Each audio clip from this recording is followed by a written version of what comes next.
So now we've described how to find the direction of the magnetic field from a long straight wire. We need to tell you how to find the magnitude, because remember, any vector, and magnetic field is a vector, has both direction and magnitude.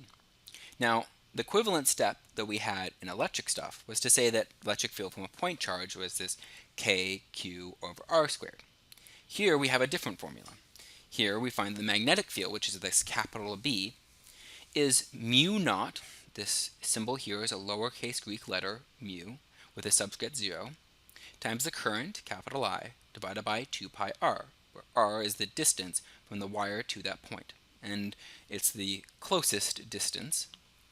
It's hard to draw this in 3D, but there are many ways you can get from any point in space to somewhere along the wire. There's one shortest distance, this sort of radial distance going directly out from the nearest point. That is the r that we're talking about. It's the polar coordinate, if you're used to cylindrical coordinates, it's r, not z, but perhaps that's confusing if you don't know cylindrical coordinates. But what I'm going to refer to is r is that distance between the point where we want to know the magnetic field and the current itself. Now, there's a few things that are similar and a few things that are different in this formula. One thing that's similar is it's proportional to the thing that creates it. In the electric field case, it was proportional to the amount of charge. Charge is what created the electric field. In the case of the magnetic field, it's going to be created by current, and it's proportional to the current. Twice as much current, twice as much magnetic field. It also gets weaker as you go away from the object, but it gets weaker more slowly. The formula for electric field was kq over r squared. Here we just have 2 pi r. So what that means is that if you go twice as far away from a wire, the magnetic field is now just half the strength. Whereas you go twice as far away from a charge, the electric field is 4 times weaker. So it's a fourth of its original value. So that's probably the main difference between point charges and here in terms of how the formulas differ from each other, is that this is divided by the distance rather than the distance squared. Now, one thing I do want to note is that this mu naught is a constant we're going to start using.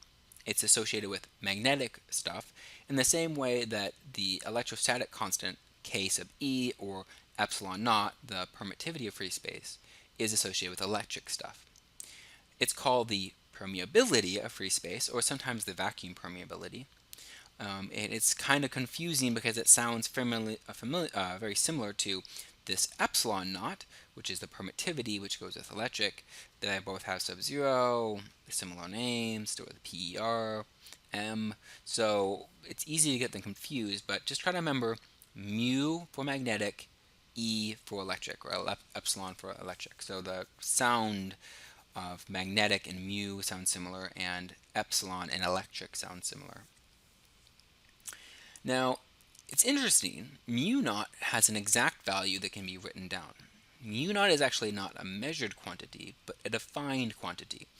It sounds weird because you think of all these constants as things that are measured, which generally is true, but it turns out that the value of mu naught can be defined to be a certain value in such a way that then the value of an amp is a thing that's measured. Usually you define the unit and then you measure the constant, but in this case they've actually done is that they measure the they measure out some of these units and then they define the constant. If it's confusing, all you really need to know is that the exact value is 4 pi times 10 to the negative 7th in SI units, and these are the SI units of mu naught. And the nice thing about that is that it makes these formulas tend to be a little easier, because 4 pi cancels pretty nicely against 2 pi, leaving over just a factor of 2 times 10 to the negative 7th. Recall not to forget that times 10 to the negative 7th factor. Which means that so long as the current and the distance are in reasonably round numbers, you can often find the strength of the magnetic field simply in your head by, for example, if the current is 2 amps and the distance is 1 meter, then mu naught over 2 pi is just 2 times 10 to the negative 7th times 2 amps, giving me 4 times 10 to the negative 7th, divided by 1, giving me 2 times 10 to the negative 7th. And the units all work out to give me a Tesla because I put in SI units for all of the other variables, giving me the SI unit for magnetic field, Tesla, on the end. So it's a handy fact that this is actually a 4 pi because it cancels against a 2 pi.